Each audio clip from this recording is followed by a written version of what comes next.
Mesdames, Messieurs, je suis très heureux de participer aux côtés de Jean-Claude Juncker, de Werner Hoyer, de Brendan Hollin, dire un mot d'ailleurs de la présidence irlandaise qui fait un travail extrêmement volontariste actuellement sur beaucoup des textes fondamentaux pour sortir de la crise. Et naturellement, cher Ramon Luis, remercier le Comité des régions, pas seulement de m'inviter aujourd'hui à ce dialogue, mais aussi de la qualité du dialogue que j'ai avec le Comité des régions. Plusieurs de vos prédécesseurs, présidentes et présidents des années passées, des membres du Comité des régions. Je le dis comme quelqu'un qui a eu la chance de présider une collectivité locale pendant presque 20 ans, et aussi comme quelqu'un qui a été commissaire à la politique régionale il y a une dizaine d'années dans la commission Prodi. Je me souviens d'ailleurs du combat que nous avons mené ensemble, mesdames et messieurs, et que nous avons gagné ensemble pour préserver une politique régionale européenne crédible. À l'époque où beaucoup de gouvernements voulaient supprimer la politique régionale, voulant la résumer pour les pays les plus pauvres à quelque chose qui aurait été une sorte de charity fund. Et comment on a gagné cette bataille avec vous? En démontrant, à l'époque, c'était le discours dominant était celui de Lisbonne, vous vous souvenez, hein, qu'on ne gagnait pas Lisbonne, qu'on ne gagnait pas la bataille de la compétitivité si la moitié des régions étaient en retard de développement et tiraient le train européen en arrière. On ne pouvait gagner la bataille de Lisbonne qu'avec les régions et en utilisant la politique régionale comme un outil pour mettre à bord les régions les plus en difficulté, pour lisboniser la politique régionale. C'est comme ça qu'on a préservé et réformé la politique régionale en 2002 et 2003. Et moi, je n'ai pas oublié cette bataille que nous avons gagnée avec le Comité des régions. Et pourquoi je vous raconte ça? Ce n'est pas pour parler du passé, c'est pour parler de la bataille que nous menons maintenant, la grande bataille que nous menons maintenant, qui reste la bataille de la compétitivité, qui reste la bataille de la croissance qu'attendent les gens, les citoyens, l'emploi, et qui reste la bataille de la sortie de crise. Jean-Claude Juncker est sorti quelques instants. J'en suis d'autant plus libre pour dire le bien que je pense du travail qu'il a fait quand il présidait l'Eurogroupe. Mesdames et messieurs, les bonnes décisions ont été prises par les dirigeants européens depuis 2 ans, au niveau collectif et au niveau national. Ce sont des décisions extrêmement lourdes. Je sais qu'elles provoquent beaucoup de difficultés et d'efforts et souvent de colère dans les peuples, mais elles permettent de corriger des faiblesses, des défaillances, des erreurs que nous avons acceptées ou subies depuis une dizaine d'années, à la fois par trop d'endettement, trop de dettes dans beaucoup de nos pays, et par une faiblesse ou une défaillance dans la gestion collective de la zone euro, où on avait imaginé une union monétaire en laissant à côté la désunion économique et budgétaire. Nous sommes en train de corriger tout cela. Et puis nous corrigeons une autre chose qui va avec, c'est les dégâts provoqués par l'ultralibéralisme, par cette caricature du libéralisme et du capitalisme que les Européens ont laissé se développer, et les autres régions du monde aussi, depuis 30 ans, en force de déréguler, de laisser la place à l'autorégulation du secteur financier, de ne pas gouverner le secteur financier. On a vu ces marchés financiers se mettre à leur propre service, plutôt que d'être au service de l'économie réelle, des entreprises, des consommateurs et des citoyens. Et c'est ça qui a provoqué la crise financière venue des États-Unis il y a 5 ans, et que nous corrigeons également dans l'ensemble des décisions qui ont été prises par les dirigeants européens. Toutes ces crises, mesdames et messieurs, elles provoquent beaucoup de difficultés dans les régions. Elle diminue les recettes au moment même où la demande de services augmente. J'ai rappelé tout à l'heure le souvenir de cette bataille que nous avons gagnée ensemble, parce que moi je pense que dans la bataille pour la croissance, la grande bataille pour la croissance, pour la compétitivité, chaque citoyen est nécessaire, chaque entreprise est nécessaire et chaque territoire est nécessaire pour gagner la bataille. Voilà ce que je pense. Et ce que je vous dis là, je le dis aussi au sein de la Commission européenne lorsque nous débattons de toutes ces questions, et en particulier depuis quelques mois dans le débat interne que nous avons entre le niveau de la rigueur ou de l'austérité et l'impact sur la croissance. Moi, je pense depuis longtemps que s'il y a une rigueur mal proportionnée ou mal différenciée, on peut tuer la croissance. Et voilà pourquoi je suis heureux de l'évolution qui a été indiquée par mon collègue Olli Rehn il y a quelques jours. On a besoin de chacun des territoires européens et c'est aussi pourquoi, comme Jean-Claude Juncker l'a fait, je crois, et comme le Comité des régions, à cette gouvernance multiniveau que vous souhaitez consolider. Et je pense que cette action concertée au niveau local, régional, national et européen, c'est précisément un bon test case pour cette gouvernance multiniveau dans la sortie de crise et dans la bataille pour la compétitivité et la croissance. Je n'insiste pas sur le pacte de croissance et le rôle primordial qui a été donné à la Banque européenne d'investissement. Werner Hoyer dirige cette banque avec beaucoup de compétences et de volontarisme et il dira tout à l'heure sûrement comment se déploient ces nouveaux moyens.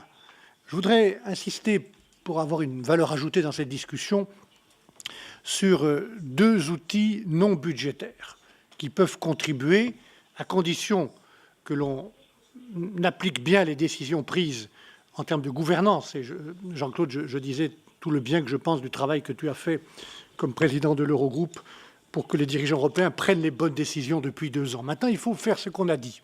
Mais ça ne suffit pas de faire de la régulation, de la gouvernance ou de l'austérité, même si cette austérité est bien proportionnée ou mieux ciblée. Il faut aussi agir concrètement sur le terrain. Et je voudrais insister sur deux outils non financiers que nous avons et pour lesquels d'ailleurs je vous fais distribuer ces deux petits documents synthétiques qui résument les deux grands chapitres de mon action comme commissaire européen. Le premier sur la régulation financière et le second sur le marché unique, et qui comporte l'ensemble des textes que j'ai présentés avec mes collègues ou que nous allons présenter pour utiliser ces deux outils non financiers. D'abord, la régulation financière, non budgétaire, pardon. C'est peu de dire que les régions, leurs capacités de financement ont été impactées par la crise financière. Directement, certaines régions ont été victimes des produits toxiques et de l'absence de supervision ou de morale ou de responsabilité de certaines institutions financières. Et puis, naturellement, quand il y a de l'instabilité, quand il y a de la volatilité, quand les bases des marchés financiers ne sont pas saines, les prêts coûtent plus cher et l'argent est plus rare. Voilà pourquoi je pense que tout l'agenda de régulation financière que nous avons conduit, mesdames et messieurs, depuis 3 ans, j'ai présenté 28 lois de régulation financière. 28 lois. Emporté de cette réunion, en tout cas venant de moi, ce message. Nous tirons les leçons de la crise.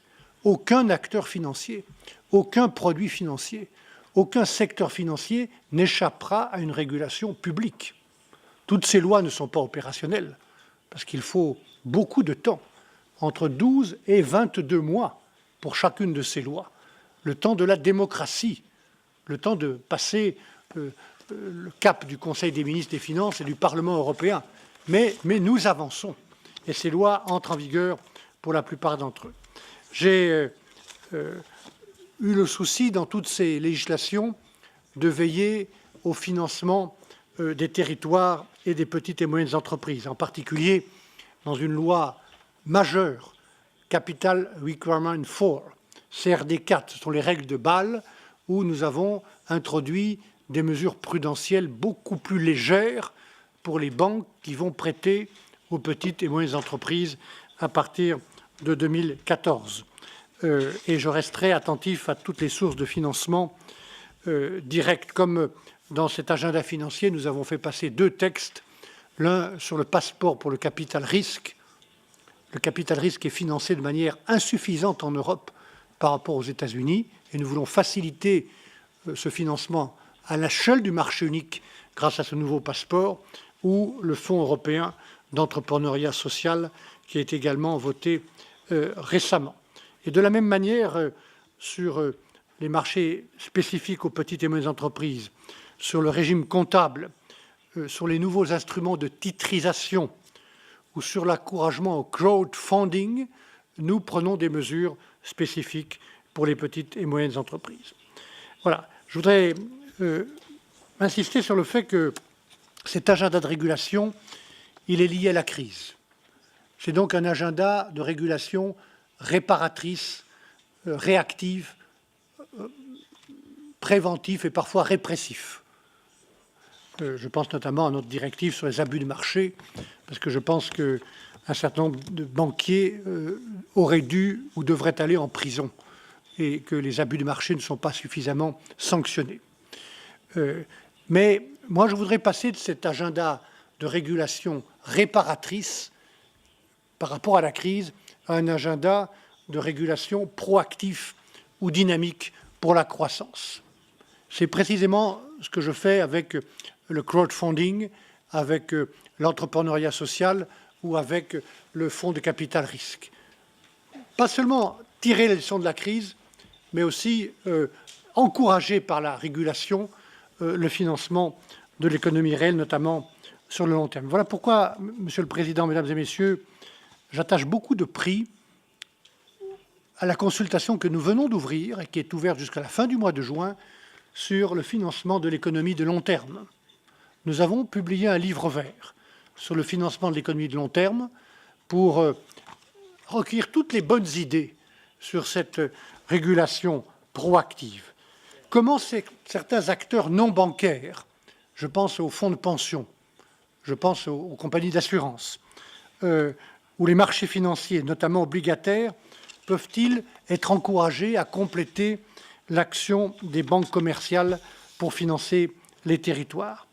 Quels sont les facteurs qui peuvent favoriser l'épargne et le financement de long terme? Est-ce qu'il y a la place, par exemple, pour un livret d'épargne européen, avec une garantie européenne et dont le produit serait orienté vers l'innovation ou les petites et moyennes entreprises? Est-ce qu'il faut revoir la structure au niveau de la fiscalité? Est-ce qu'il faut adapter les normes comptables ou les règles de gouvernance d'entreprise, notamment sur l'actionnariat, pour favoriser tout ce qui sera le financement de long terme ou de moyen terme? Remettre les marchés financiers dans la perspective du moyen et du long terme plutôt que dans celle du profit le plus important dans le court terme. Voilà. Je vous remercie beaucoup, Monsieur le Président, de la part que le Comité des régions, qui est très directement concerné par ces financements de long terme, infrastructures, dépendance, éducation, recherche, transition écologique, pourra apporter à cette consultation. Deuxième point, j'ai terminé. Un autre outil non budgétaire qui peut favoriser l'investissement et la croissance, c'est évidemment le marché unique. Le marché unique, ce n'est pas toute l'économie, ce n'est pas toute la croissance, ce n'est pas toute la compétitivité, c'est le plancher, c'est la base. Si le plancher de l'économie est fracturé en 28, bientôt 28, législations fiscales, administratives, concurrentes ou parallèles, alors tout ce qu'on met dessus, vous, les collectivités territoriales, les États, l'Europe, tout ce qu'on met dessus est moins efficace, plus fragile, moins stable. Le plancher doit être plus cohérent, plus solide. Et donc, avec mes collègues, nous avons identifié 55 propositions concrètes qui constituent le Single Market Act 1 et 2, que nous avons également délivrées, qui sont en discussion, toujours avec beaucoup de temps nécessaire, pour réduire les fractures, faire mieux fonctionner le marché unique et favoriser les initiatives privées ou publiques que les collectivités locales sont les premières à soutenir. Bon, je n'insiste pas sur tout ce qui peut mieux favoriser le transport aérien, les dessertes aériennes, la desserte maritime aussi pour le fret que font mes collègues dans le cadre du Single Market Act. Moi-même, j'ai présenté 2 textes importants pour les collectivités territoriales sur la simplification et la qualification des marchés publics, ou pour encourager, Monsieur le Président, Ramon Luis, vous évoquiez cette question de partenariat privé-public, une régulation de base pour les concessions. Et nous avons une cinquantaine de propositions très concrètes, comme le brevet européen, comme la signature électronique, qui contribuent à cette Single Market Act et à renforcer la cohérence du plancher de l'économie réelle. Sur tous ces sujets, d'ailleurs, nous allons ouvrir un débat public pendant 1 mois, en septembre-octobre, le Single Market Month, et je serai heureux que le Comité des régions soit partenaire de ce débat public en bottom-up, non pas pour dire la Commission a toujours raison. Elle n'a pas toujours raison. On n'a pas la science infuse. Je pense qu'il faut changer beaucoup de choses. D'ailleurs, moi, je suis revenu à Bruxelles pour changer et qu'on retrouve la ligne de l'économie sociale de marché compétitive, au contraire de cette ligne ultralibérale qui a fait tant de dégâts à Bruxelles et dans le monde. Il y a plein de choses à changer, mais on ne peut pas les changer tout seul. On a besoin de critiques, on a besoin de contributions. Et donc, sur la base de tout ce qui est dans le Single Market Act, nous allons ouvrir le débat public et inviter les régions, les territoires, les groupes d'acteurs locaux à prendre la parole pendant 1 mois complet. Et je vous promets que ce qui sera dit dans ce mois complet de débat public sera écouté et pris en compte par la Commission européenne, en tout cas par le commissaire qui s'exprime devant vous. Merci de votre attention.